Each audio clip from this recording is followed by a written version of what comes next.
All is very important to us. Please wait.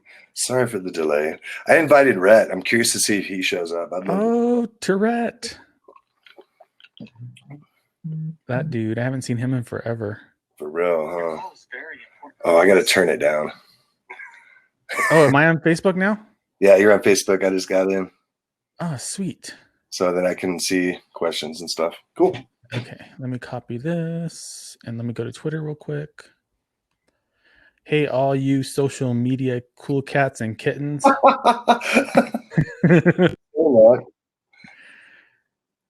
So just a couple of notes for everybody. Carol Baskin killed her husband. Absolutely. And Epstein did not die from a suicide. Mm-mm. Okay. That out of the way. Those are two things that we just have to say in the beginning because, yeah. So, hi, Sarah. I just saw that Nicolas Cage might be playing Joe Exotic, and I couldn't be more thrilled.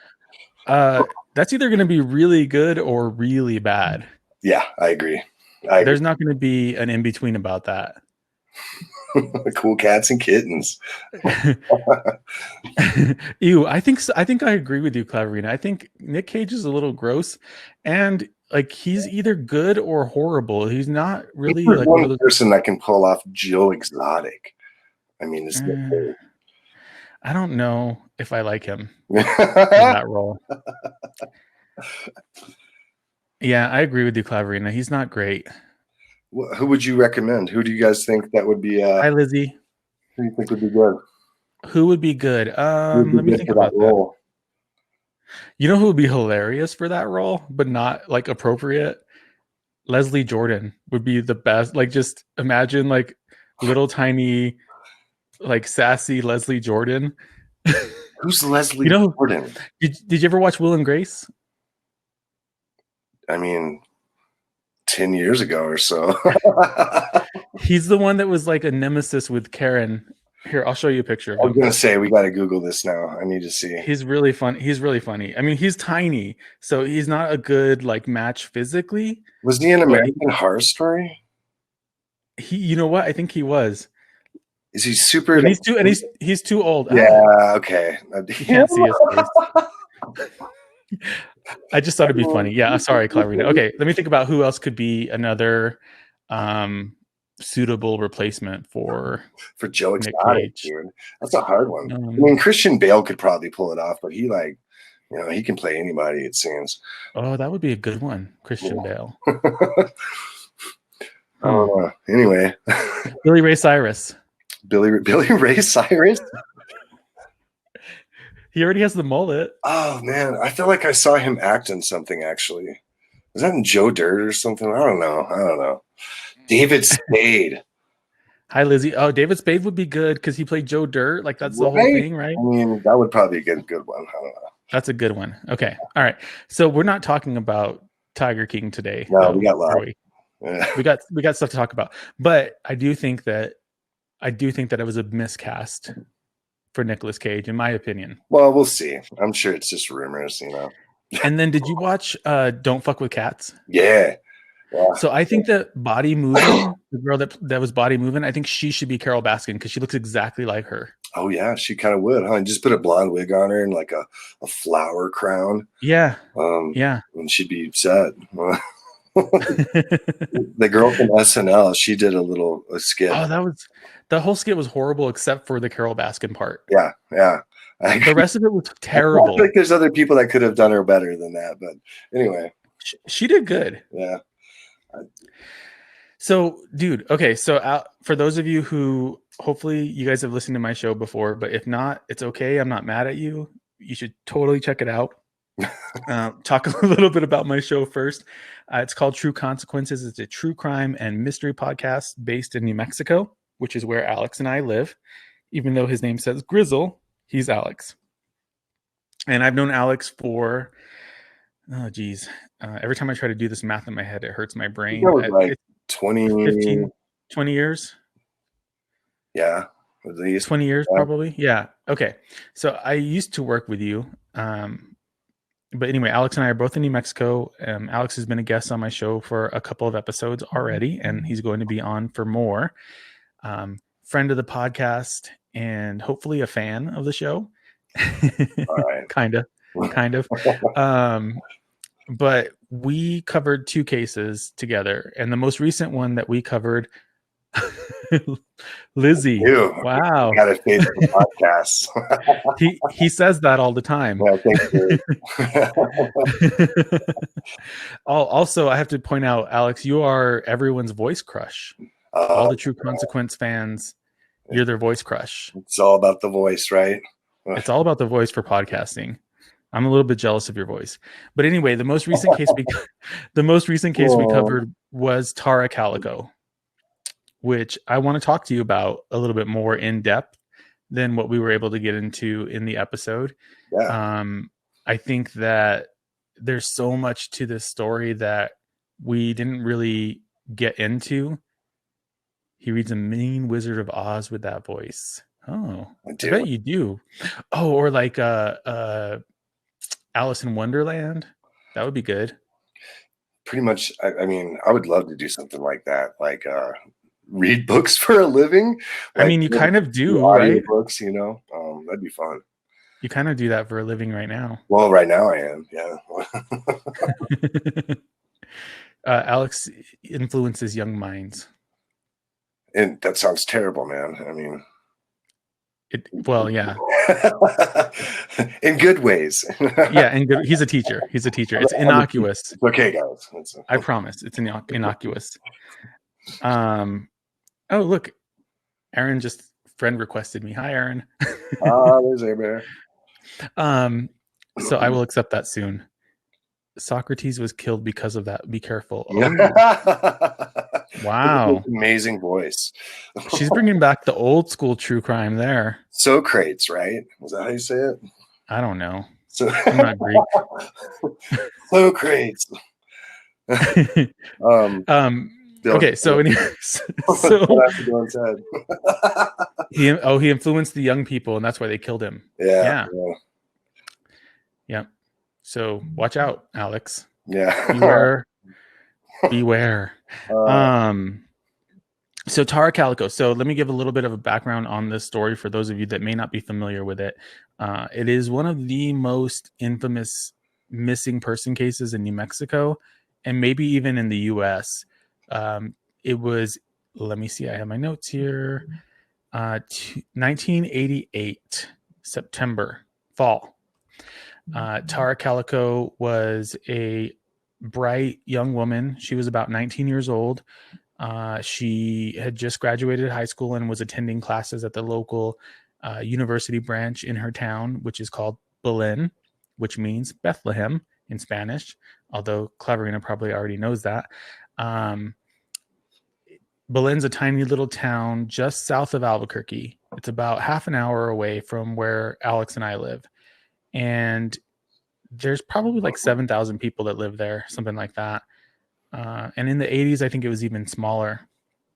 And the thing that I think Alex and I were kind of obsessed about in the episode was the fact that Tara used to go on a 34-mile bike ride every single day. I know when we were just talking about it, it was just kind of like, really? Like 34 miles every day? Yeah. That seems to be quite excessive. But I'm not the workout expert, so maybe that's normal. I'm not a workout anything, so yeah. I got sweaty walking to the mailbox today, so that's my level of fitness. It's hot. 3.4. No, it was 34 miles, Sarah. It was 17 miles each way. Double check my facts on that. Yeah, it's insane. Agrees. It was like, holy crap, like that's quite a ride. It's a huge ride. And so the day that she disappeared, she not only was going to do that ride, and she was expecting to complete that ride in 2.5 hours, which, like, for a normal person, I feel like is pushing it. That's a long way to go in 2.5 hours. Pink Huffy, yo. Yeah, it was like a pink Huffy from the 80s. Pink Huffy, like probably it was her mom. It was her mom's bike. Yeah, it was her mom's bike. I mean, was it even a 10-speed? I don't even know if it was a 10-speed. Maybe it was like a I don't. 3-speed or something. Yeah, I'm not sure. But like the other part of this, just to give you an idea of how physically active she was. So she not only was going to do that 34-mile ride, but she was then going to go play tennis with her boyfriend at 12 o'clock, which is another crazy ass exercise. Yeah. Yeah. 35. Yeah. I mean, I wonder how long it takes somebody to ride 34 miles on a pink Huffy. Not that a pink makes a difference in it, but I mean, if you've seen the picture of the bike, it's like, dang, like it looks like it has like plastic tires, man. You know what I mean? Cleverina's saying it's not that much. Come on. Oh No? my God, no. It is for us. It is for us. Yeah, it is. It is. It is for us for sure. Yeah. But we're like, overweight middle-aged men. Lizzie doesn't drive that much in a week. Yeah, for sure. Ariel, I bet Ariel could do 34 miles on a bike. What do you think, Ariel? That's going to be a no. So she was going to take this bike ride, and there's Ariel jumping on. What's up? Oh, nothing. I figured I'd answer that in person. Yeah. Maybe. Is it downhill? No. Flat. It's pretty flat. Yeah. If it's flat, even odds. Yeah. Okay. Yeah.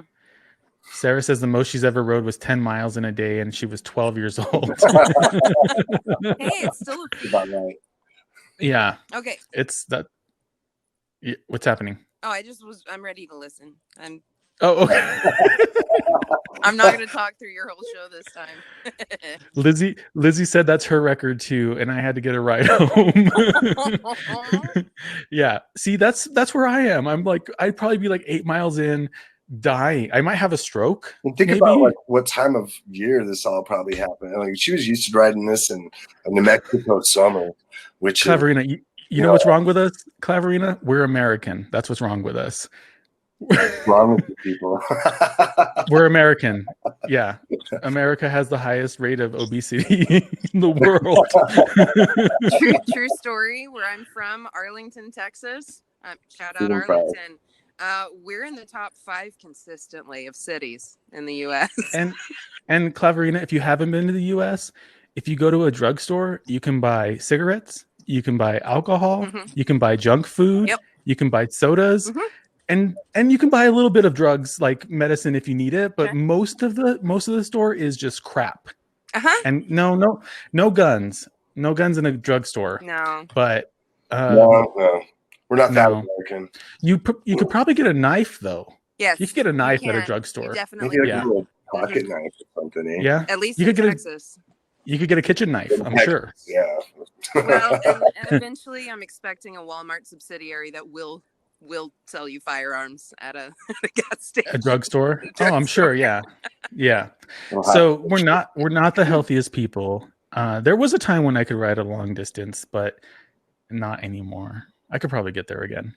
So anyway, we've totally digressed into this crazy conversation here. And it's my fault. It's all my fault. So Tara Calico. So she goes on this bike ride and she tells her mom, hey, if I am not back by noon, come and get me. And her mom knew the route. Her mom would ride with her often. And she had recently stopped because she was being harassed by a really aggressive driver. And I think she was just worried that not that something would happen to her, but that she wouldn't make it back in time for her date with her boyfriend to play tennis. So she set out on this trip. She thought everything was cool. Her mom thought everything was cool. This was something that happened all the time. And then she didn't show up.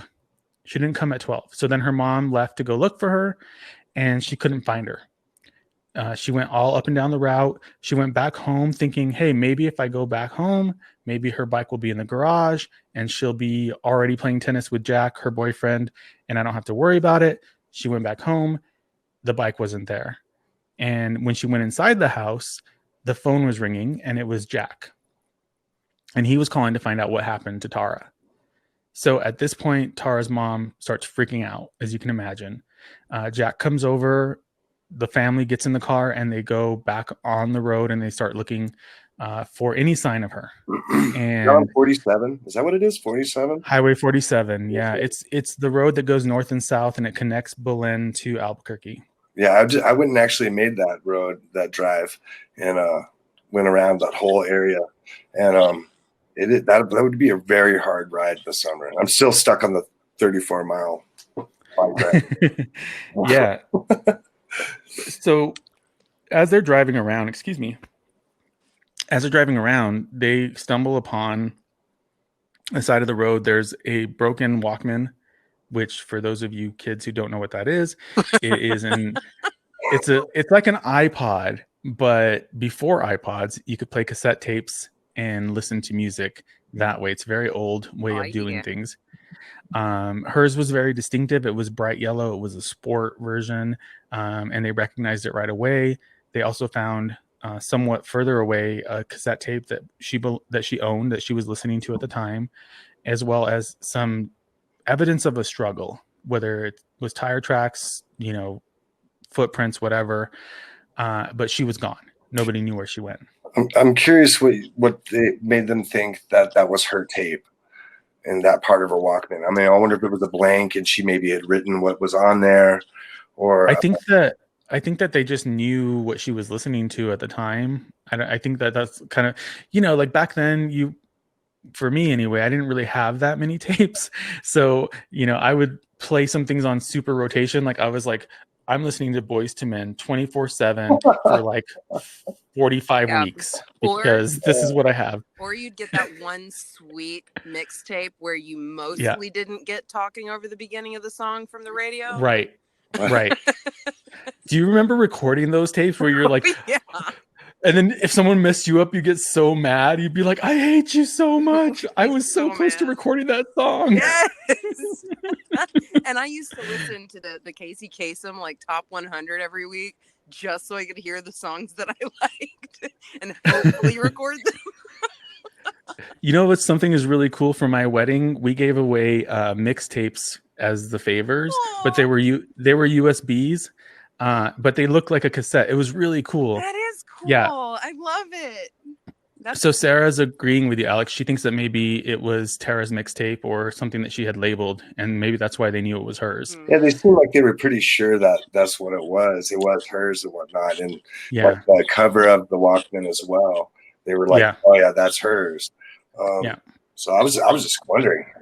But her bike was gone, right? Her bike was gone, and she was gone, and nobody knew what happened to her.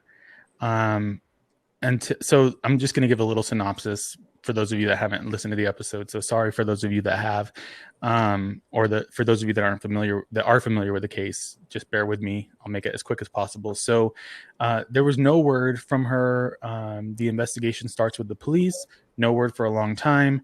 And suddenly, several months later, in Fort St. George, is that right, Alex? Fort St. George? I think so. Florida. Yeah. Port St. George, Florida. A woman is at a gas station.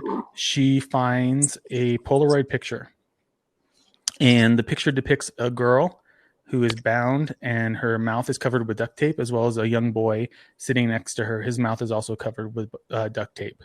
See, this is what I remember most about this story, because I actually heard about this story way before I even lived in New Mexico because of that picture. I think it was on Unsolved Mysteries or something like that. It was on Unsolved Mysteries. Okay. Yep. And then so when you even hey, I want to do the Calico case, I was like, this sounds really familiar. And I looked up, and that was the first thing that pops up. It's not even a picture of her, it's a picture of that Polaroid. Which is kind of funny, because I feel like, that Polaroid didn't have anything to do with the situation, but we'll get into that. Yeah. So they thought, the woman thought maybe it had something to do with her case, as well as another case of a boy that went missing in New Mexico a couple of months before Tara. And some of the things that made people believe that it was her were the fact that there was a copy of My Sweet Audrina by V.C. Andrews next to her. I know. Oh, to be a teenage girl in the 80s. Ugh. Ariel, Um, have you read that book? Who?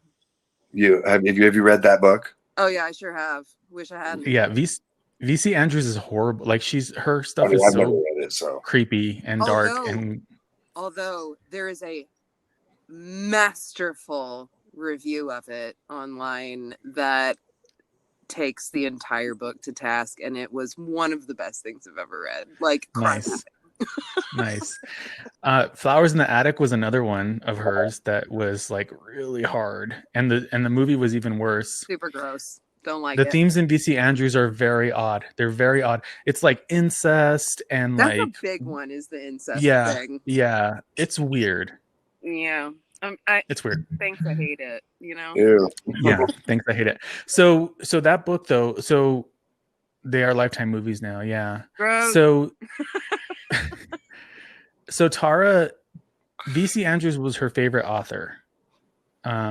There's been discussion about the fact that the book was her favorite book, and I haven't clarified that or confirmed that, but from what I understand, her mom said it wasn't so much that was her favorite book, but that was her favorite author.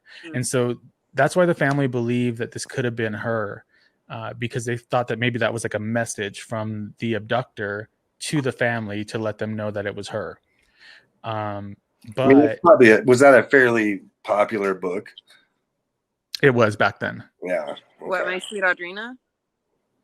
Mm-hmm. VC Andrews was very popular in the 80s. No, she was like a cult favorite among like preteen and newly adolescent girls. Like it was. She was like the what's her name from the Sparkly Vampire book series?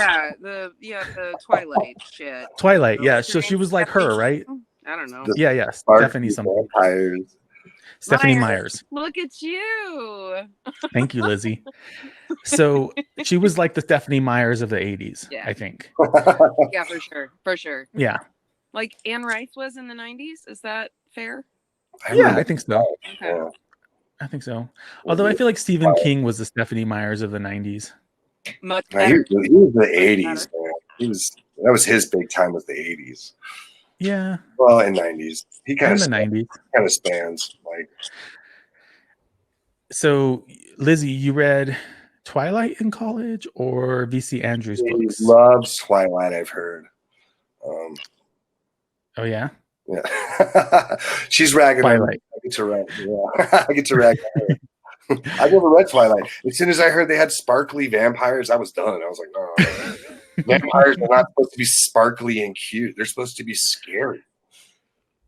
Yeah. All right. Well, maybe I'm wrong. Maybe. Hi, Stacy. Welcome. Sorry, guys. Hey, guys. I'm gonna take just the pause to like duck out. I've got to go put kiddo to bed. Hi, Lizzie. So you just made me get on and you get on. Yes, I needed you to hop on and take my place. Thank you, Lizzie. You're welcome. I'll be back. We'll chat more. Bye, guys. Love y'all. Bye.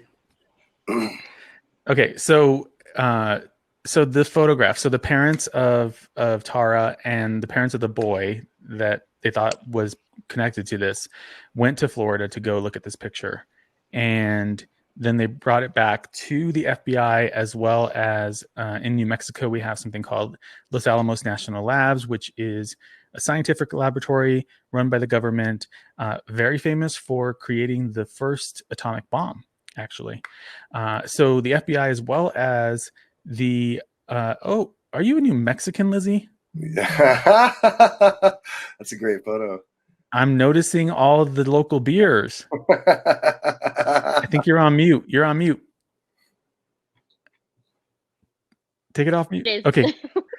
You're a New Mexican? I am a New Mexican. I'm a Burqueña. Yeah. All right. I'm a Burqueño. Awesome. Yeah, actually, Alex and I used to teach at the same school. Oh, you know Lizzie. He does. Awesome. Yeah. Well, welcome to my live stream. Are you familiar with Tara's case? I read into it before I got on a little. Okay. And I did look but I did listen to your episode with the West Mesa Bone Collector. We're going to talk about that tonight. So yes, I did listen to that episode. That's a creepy story. It is. Ugh. See, local, Well, drink welcome. local, people. Drink local, eat local, listen local, listen to True Consequences. Yeah. So this photo. I'm sorry, guys. We keep going down these little rabbit holes. hole. This happens with Alex all the time. It's your fault. It has nothing to do with me. I don't help. Trust me. That's okay. I don't mind being distracted a little bit. So the photograph was analyzed. The FBI said it absolutely was not Tara. And then Scotland Yard also analyzed it, and they said, actually, no, it is Tara. It is Tara. And then it's Tara or Tara? It's Tara. Okay, is it Tara? Okay, I just spaced out for a second. I was like, yeah. I don't want to say it wrong. And then the FBI also said that it wasn't Tara. So I think her family some of them still believe that it was her. There's a scar and then like a birthmark on her leg or something, correct? Yeah. Yeah, there was a scar on her leg from an accident, and that seemed to be present in the photo. I couldn't see it because the version I saw was a little bit pixelated. But unfortunately, the boy was not who the parents of the missing boy thought it was. We don't know who that boy is. The boy who went missing in the Zuni Mountains, unfortunately, did die. They found his body about 7 miles from where they were camping, and that's heartbreaking. And died from exposure. Yeah. So that's horrible. So the thing I think Alex and I kind of talked about. And who's in the photo? Right. Who is in the photo? What happened to those kids? If it isn't Tara and it isn't that boy, like, who is it? I mean, I feel like it's a legit photo because of the look, not necessarily on the female's face, but on the boy's face. Yeah. Something about the look on his face that makes me think, yeah, that's a real situation. And but also it's hard to forge a Polaroid. Yeah. Like those are old. It's not Photoshop. It's not like recent technology. It's not a digital photo. So it is kind of what it is. Yeah. Right. Yeah, you couldn't Photoshop it. And Claverina, yeah, that photo is chilling. It when you look in that boy's eyes, it is so scary just to imagine what he's going through. And so the worst part about this photo scenario is that there's still no answer about who these people were in this picture. And something horrible probably happened to these kids. And at the time, Port St. George was really well known for being a human trafficking hub to get people out of the U.S. And that's kind of what I feel like that is. I really don't feel that it's Tara or I just think that it's I think it's real. I think that it was probably taken for some kind of trafficking sick purposes. I don't know. But it seems a little too legit. Yeah. I've heard a lot of people online, I was researching the case, talking about how they think it was a staged photo, that somebody had just basically done this just to draw up interest.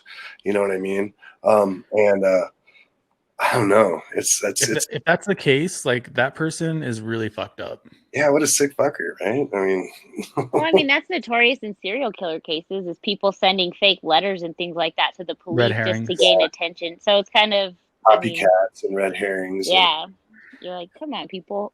So that is one of the theories that somebody posed, that the people that were responsible, and it's a lot of trouble to go through, that they actually did stage that photo, and it is actually of Tara, and they drove it from Belen to Port St. George.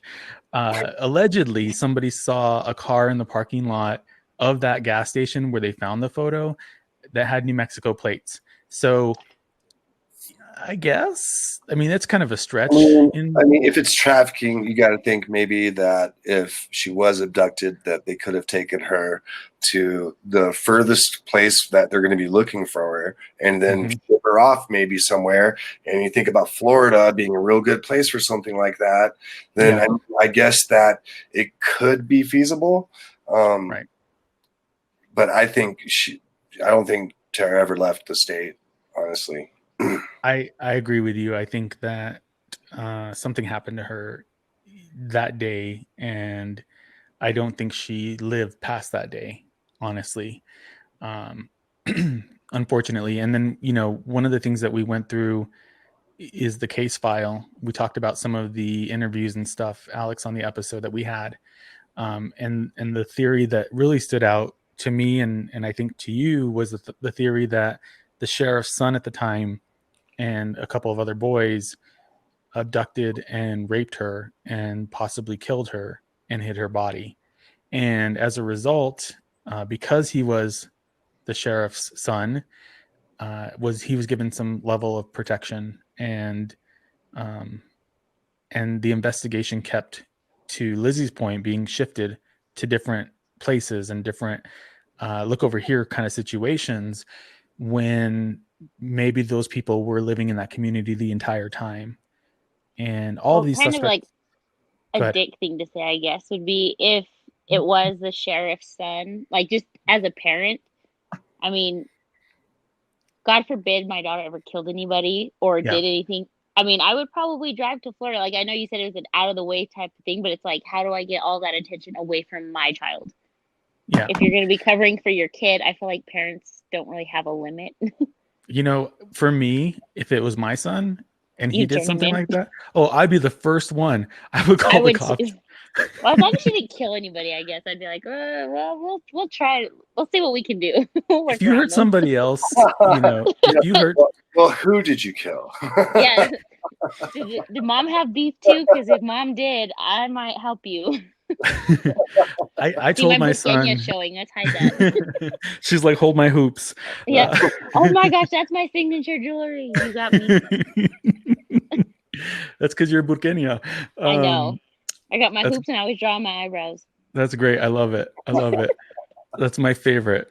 So I told my son, actually, while I was investigating this case, I said, if you ever hurt anybody, like if you ever do anything to anybody, don't expect me to cover for you. I hope you understand that I'm going to be the first person to turn you in. And he laughed and he said, yeah, I know, Dad. It's like, dang it, morals.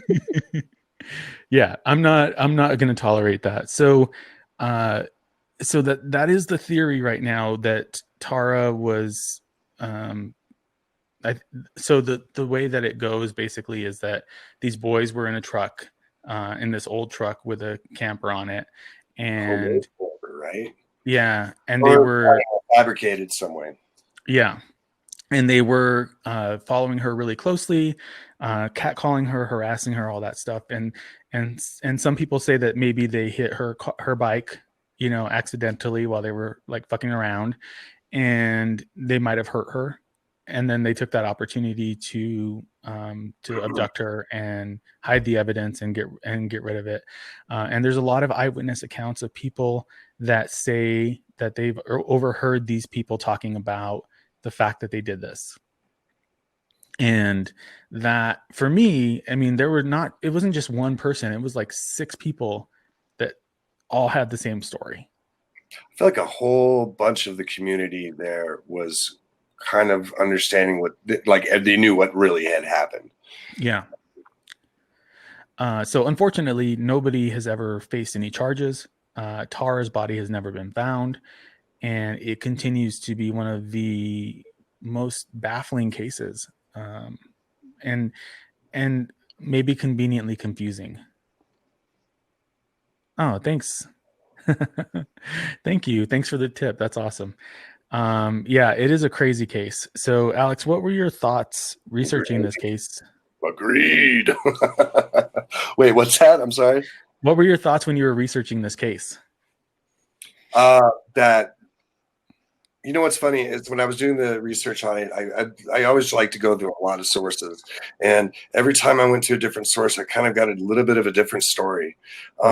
And I also noticed that it just, I mean, when you talk about rabbit holes, this story really has a lot of them, and twists and turns. And I mean, I really feel like we didn't get into all the, all the crazy twists and turns that they were talking about in some of these different cases. I mean, not cases, but the story. And I don't know. It's as soon as I started thinking, oh man, I know what's going on, then all of a sudden it was like, yeah, no, wait a second. I totally thought it was something else. And I think a lot of that has to stem back to my past when I'd just seen it on, Unsolved Mysteries. And when I was like, I don't know, 12 or 13 or something. I don't even know how old I was. But I always thought it was the photograph. I thought of the photograph. Oh, they went to Florida, so it has to have something to do with that. But when I started really digging into it and started realizing that it might have been a serious cover-up, then it got really interesting. And it got dark. It got kind of dark. And I mean, there was not just about the sheriff, but I mean, I heard some stories about how she was at a party or something, or a party house, buried in a party house. We can talk about that. But I think, Lizzie, you're going to say something? Well, small town stuff, like, so I went to middle school and high school. Like, when I say small town, I mean, my graduating class was 60 here in New Mine was Mexico. 75. And the stuff, small town kids. And it's kind of like the cover up, being a female, like growing up in that atmosphere, they have a lot of the boys will be boys. And then when you hang out with the, like the mayor's son, or in this case, like the sheriff's son, how much leeway those boys do get and how much stuff they do that goes unpunished. And it's kind of, so I mean, that would actually make sense. And I didn't think about that because, like I said, I did a little research before, but that, like, growing up in that atmosphere makes a lot of sense. Growing up in a small town in New Mexico, you can see how quickly and how easily that could happen, because everybody knows everybody and everybody's related to everybody, right? So, and in this scenario, I guarantee. I mean, I haven't gone back to my high school or to my hometown in over a decade, but guess what? Everybody knows everything about my life. Sure, it's interesting. for sure. And I can guarantee you that Tara's family were probably somewhat of the outsiders in that community, just based on, her being so outgoing and smart and athletic, and they probably really didn't fit in with the traditional people that lived there back then. And I don't mean that as a or still, I don't mean that as a slam to Belen. Please don't hate me, listeners. I'm from Socorro. I don't have a lot to talk about. I'm from Socorro. I don't have a leg to stand on in this argument. Oh, you're close to them. You're like neighbors. Well, we were rivals. Yeah. I'm from Estancia. Okay, all right. So, I know you mentioned David Parker Ray, one of the West Mesa Bone Collector. I was like, he grew up in Mountain Air, which is our rival. Yeah. I was like, so that's episode 1 of my show. Actually, is the Toy Box Killer. Oh, it's and I'll have to go back. And that's why my show is called True Consequences, because that was the first episode. He actually, I tried reading the book about him, and I got about halfway through, and the details were just so grotesque. So kudos to you for doing your research.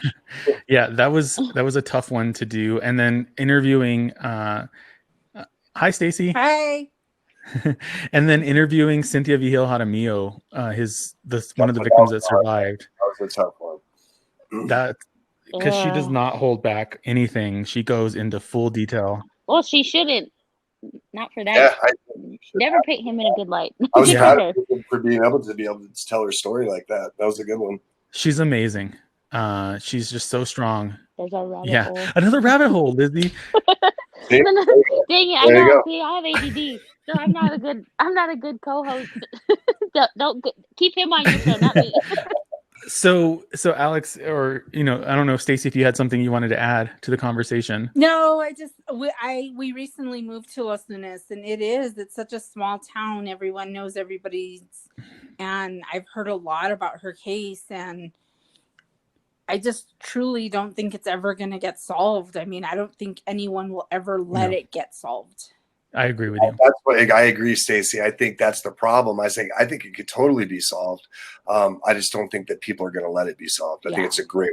I mean, I think that the answers are all there, but no one's going to ever let them be revealed, which is sad for the family. It is, and well, how many of them are actually alive now? I think just the sister, right? None of the suspects. None of the suspects are alive. And her parents are dead, right? It's just her sister. Yeah, her parents died. Her sister's alive. And Melinda Esquivel does a podcast called Vanish, the Tara Calico story. with her sister, with Tara's Very sister detailed. together. It's very detailed. And then she started getting death threats, and she's from Belen. She grew up with Tara. But she doesn't And live here. She doesn't live in Belen anymore, right? She lives she's in another state. California. Yeah, okay. Yeah. And I've she seen moved back. something she's done. Did she do like a 2020 or something like that?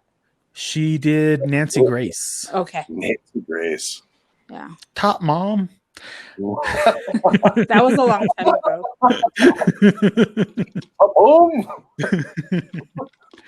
Sorry. Nancy Grace is crazy. I love her.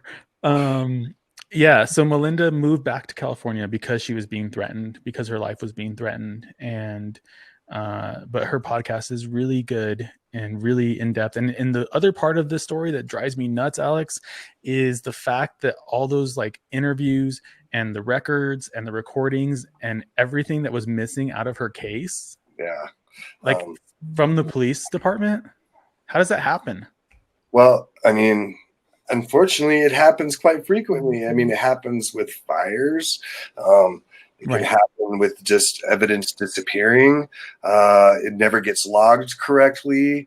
I mean, things that unfortunately get handled, and especially back then. I wonder how much care and detail was taken into the Belen Sheriff Department evidence room. You know what I mean? They also didn't have the technology, so they didn't collect that stuff.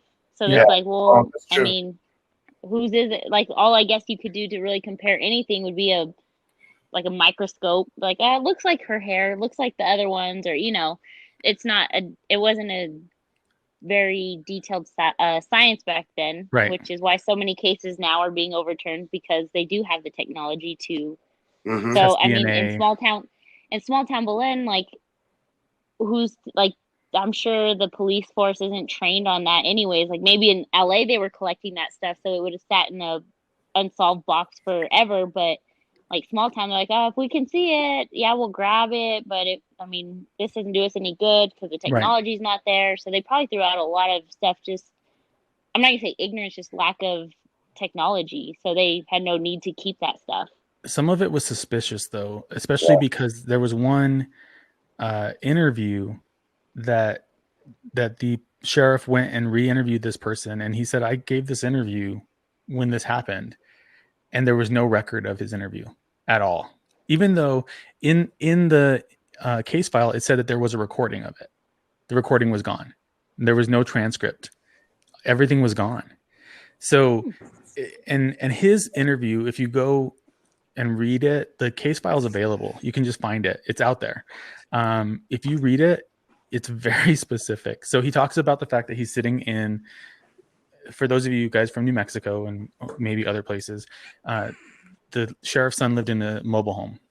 And underneath the mobile home, he had dug like a hole in the ground and turned it into a basement, which is like kind of ghetto. Redneck shit. I have a basement under my mobile home. I didn't think. And they would. Like, well, it's not even on the ground, so you That sounds cheated. safe. That doesn't sound safe. I mean, it's a glorified crawl space. Let's be honest about that, right? But anyway, this guy said that he saw a tarp, like it looked like a body lying under a tarp in the corner, and he asked Lawrence Romero Jr. about it, and he said something along the lines of, something about Tara Calico and how basically they all jumped her and killed her and stabbed her, and that if he ever said anything about it, that he was gonna kill him. That sounds like a Lifetime movie. Yeah. It's crazy. The whole thing is crazy. I don't know what to think. The messages, because I keep seeing Will Ferrell and Paris Hilton nodding their heads at me. It's funny. Thank you, Lainey. And it makes me want to sit here and do this. Sorry. So let's take the last part of this, unless anybody has anything else to say about Tara's case, because I feel like we've kind of covered it, and talk about West Mesa Bone Collector. Do we have to? Anybody have any questions? What's up, Facebook? Oh yeah, any questions? You guys don't have any questions? Facebook, I'm watching you. All right. No questions. Well, I don't know, like, not like, was that have like they made any connections of active serial killers during that time that might have been traveling through New Mexico? Great question. That's a good question. So there was a theory that David Parker Ray might have had a hand in it. I don't believe it. He's not a traveler, but gross. Like anything that has to, any person who has to be like associated with him as a victim, like you just feel so bad. You feel for so them. bad for them. Yeah, it's Yes, a terrible like, way to go. He did go to Albuquerque he did travel to Albuquerque to pick up people and victims, and I guess it's a rabbit hole connection with the West Mesa in this. Yeah, I guess it's possible. I don't know. Well, I mean, not even just local serial killers, but I mean, like Ted Bundy would kill people, and he would travel. He would tell his fiance, like, "Hey, babe, I'm gonna go do this," and like be traveling to other states. So, like, could it be a random serial killer just passing through, and hey, this young girl on her bike by herself would be. I mean, it's a possibility. Cherry picking. I mean, hey, you guys want in on a secret? This is the first time exclusive on True Consequences. And I don't know if it's true because I haven't been able to verify this. So when I interviewed Cynthia Vigil Jaramillo, she told me that her mom was murdered by Samuel Little. Really? Yeah. You should get some confirmation on that. That's crazy. He did say he had victims in New Mexico. Yeah. When she told me that, my mind was like, yeah. Wow. And actually, that's the reason why she ended up getting into sex work and being on the streets, was because her mom was murdered. That's a lot to cope with. It is. I can't even imagine living her life. She's amazing. She's very brave. Cool. Okay, Bone Collector. Gosh, Bone Collector. This is a depressing live stream. No. Well, before we start with Bone Collector, can I say something? Yeah, go ahead, Lizzie. So, I thought my black pit bull, was depressed, and because she was sleeping outside, and all my dogs sleep in my bed with me. So I was like, oh man, she's depressed. She's even sleeping outside. Like, what dog wouldn't want to be in the house with air conditioning? And well, I finally go outside to see, like, during the day what's up. I give my dogs frozen like cow bones to like keep them occupied. Well, it got to the point where she collected all of them. And she was like, wouldn't let any of the other dogs near. She wasn't eating. She was just protecting the bones. I was like, dang, my dog's the bone collector. And then when we were talking about this, I was like, oh, okay. So I had to make my joke before we talked about this. Before we get into the sad shit. But my dog is the bone collector, the dog version. I was like, dude, so I had to take them all, throw them away, so she would come in the house and actually eat dog food. Somebody call law enforcement. She would just lay on all the bones. That's an upcoming podcast. Call the police. Eric, I know I messaged you about another case here that was really, really big. And it's a lot like the Tara case. I have the book. I wanted to show it to you. Yeah, I'm gonna get it. My daughter. I have it signed by Lois Duncan. She just recently died.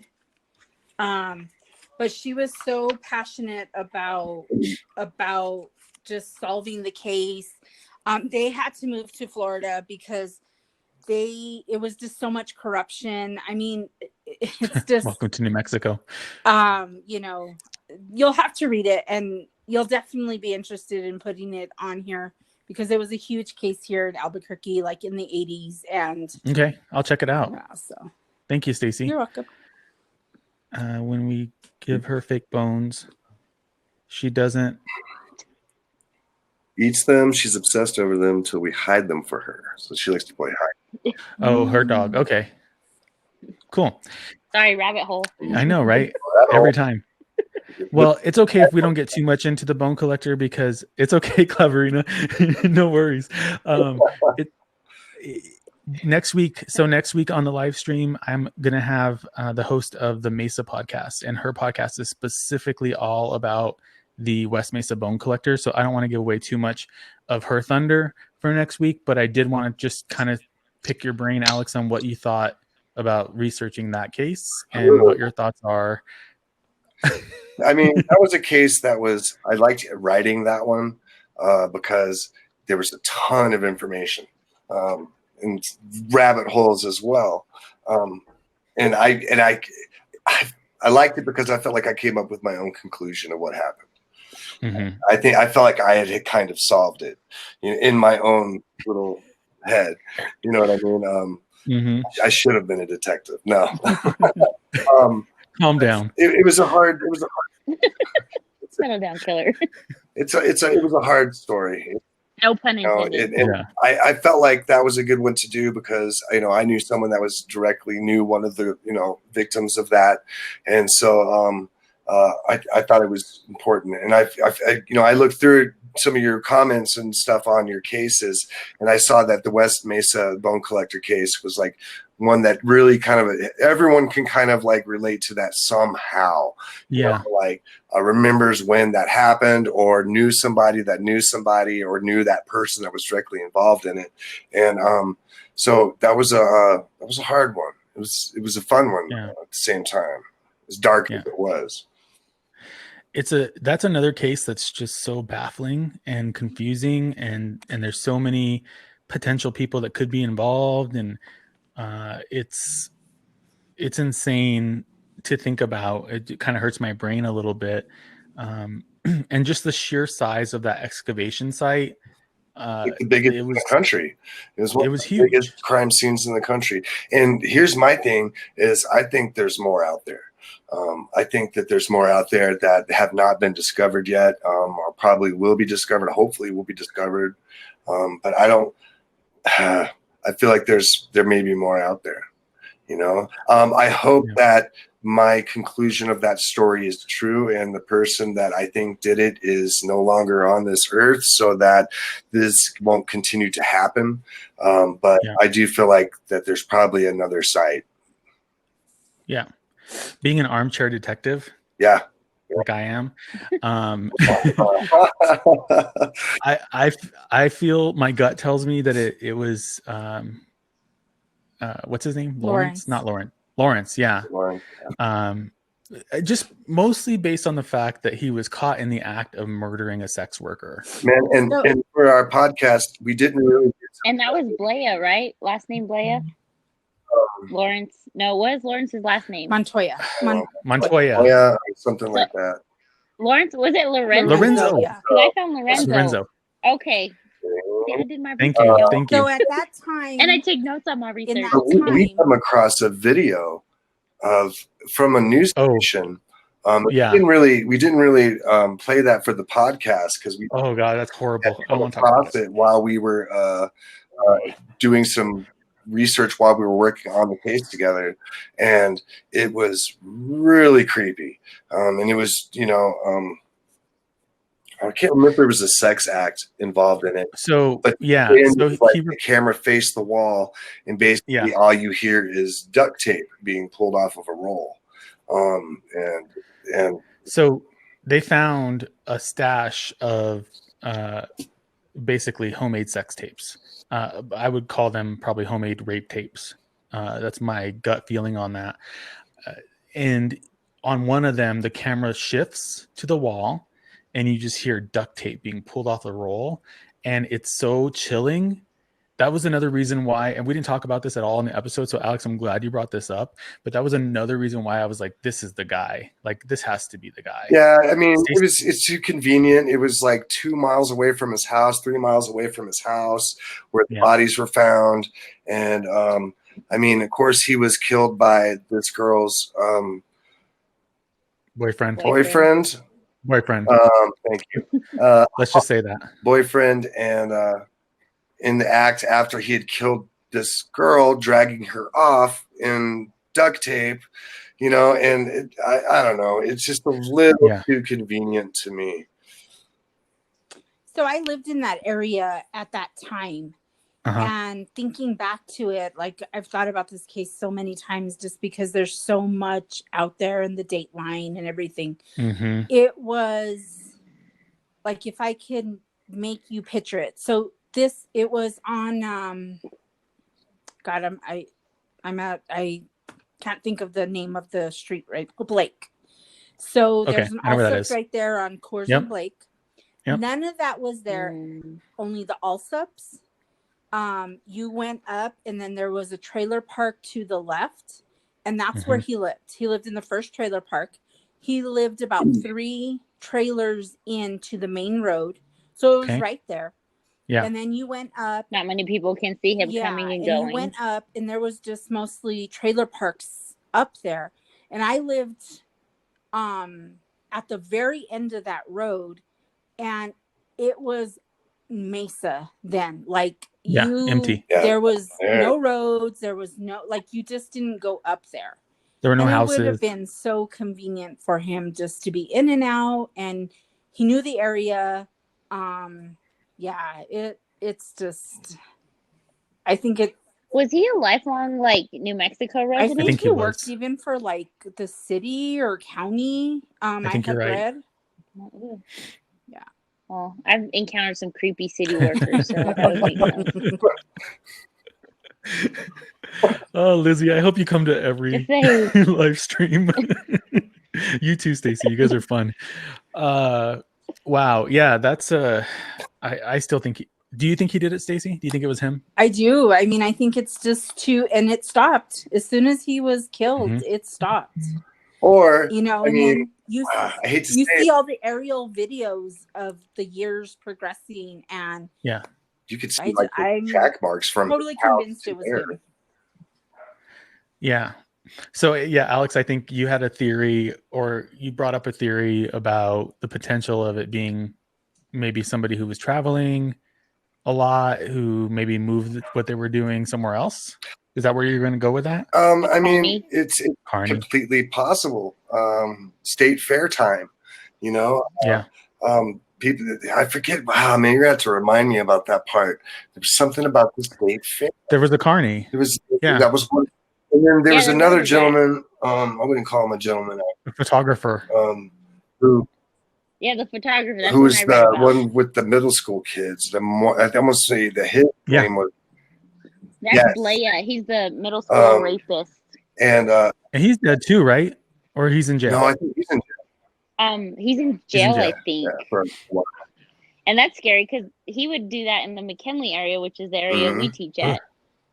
But I don't think it was. And then there was somebody else that was claiming it in Oklahoma that they had done it, that was already in prison or something. But I think they already ruled that out. And so, I mean, Mexico is a very big place where you could make people disappear quite easily.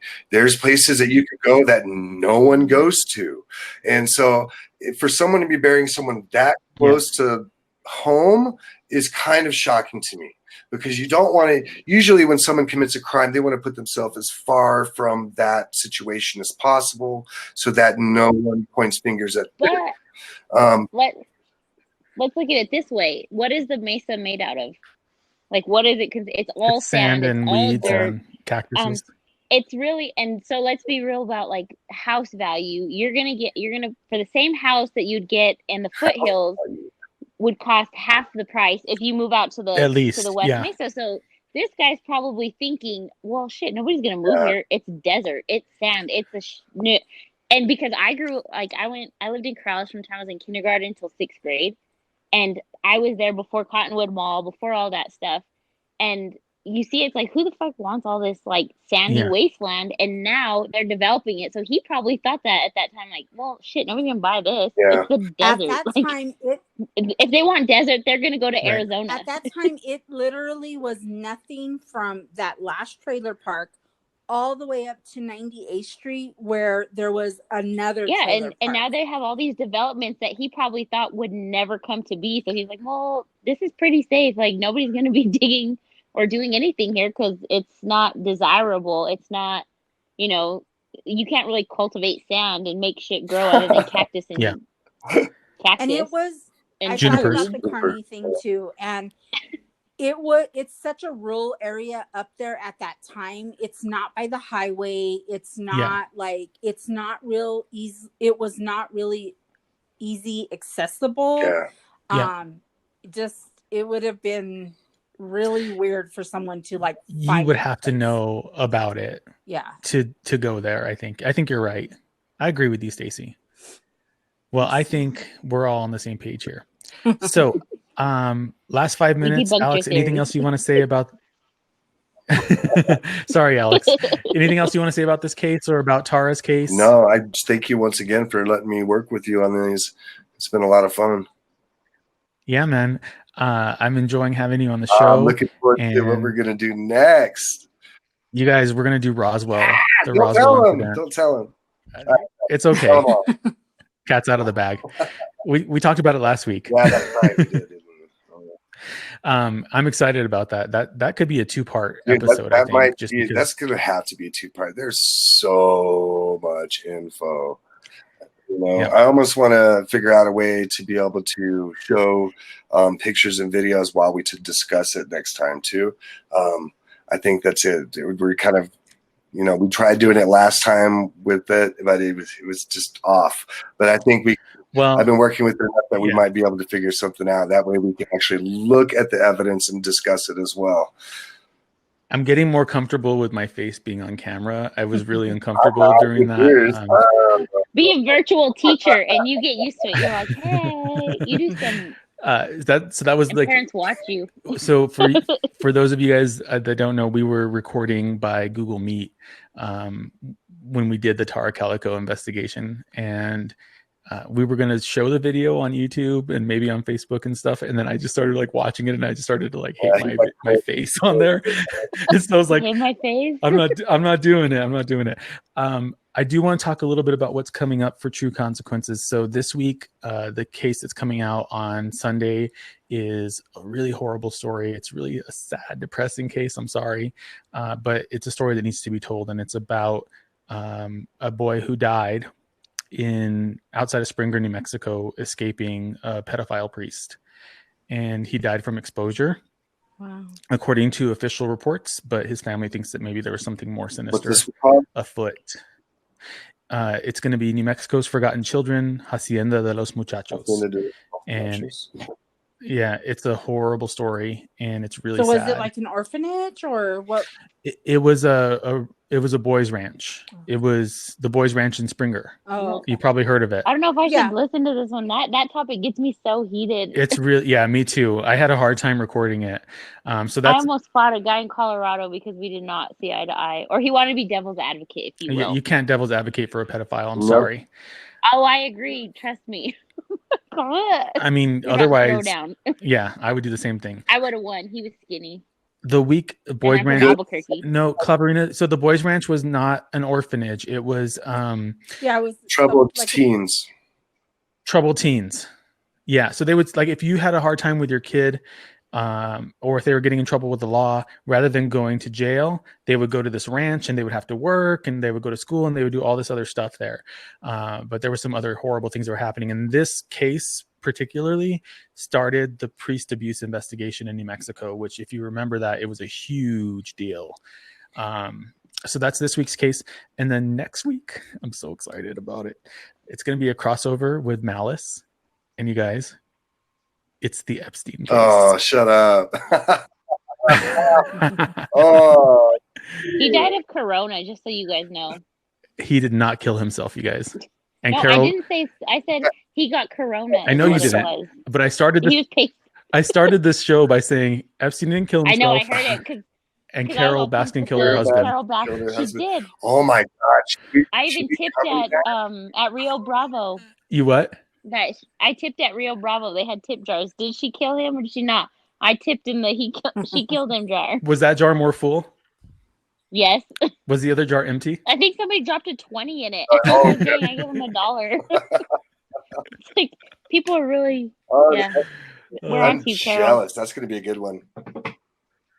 Yeah, I'm excited about it. King beer. Talking about rat holes with that one, man. Yeah. That's gonna be fun. Well, fun's a rough word. So we'll do those 2 cases, and then there'll be a bunch more coming. I'm very excited about season 2. Hopefully, you guys are enjoying it. I have been working really hard on it. I'm super proud of the work that's coming out of this season, and I am excited to keep bringing you guys more and more cases. So, thank you for coming. Thanks for joining. Please come back, hang out with me next time. Next week will be the Mesa podcast and myself going more in depth on the West Mesa Bone Collector. Thank you guys. Stay safe in New Mexico. Bye. Bye. Good night. Yeah, buddy.